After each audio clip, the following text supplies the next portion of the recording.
Mga dapat iwasan gawin sa unang araw ng New Year. Una, huwag magsuot ng itim na damit. Pangalawa, iwasan magtapon o magsayang ng pagkain. Pangatlo, iwasan ang humiga, matulog o humilata lang buong araw. Pang-apat, huwag makipag-away o magalit, panatilihing masaya ang mood.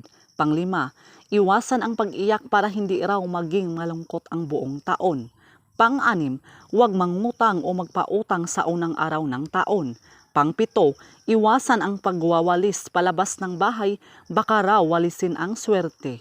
Pang-walo, huwag magbasag ng pinggan o anumang babasagin. Pang-siyam, iwasan ang pagsasalita ng masasakit o negatibong salita. Pang-sampu, huwag magkulong lang sa bahay, lumabas at magpakita ng positibong enerhiya. Pang-labing-isa, iwasan ang sobrang katamaran o pagpapabaya sa sarili. Pang-labing-dalawa, huwag magsuot ng sirang damit o butas na kasuotan. Pang-labing-tatlo, iwasan ang pagkain ng kaunting handa lang, mas mainam ang sagana kung kaya. Pang-labing-apat, huwag baliwalain ang pamilya, maglaan ng oras sa kanila. Pang-labing-lima, iwasan ang paggawa ng desisyong padalos-dalos.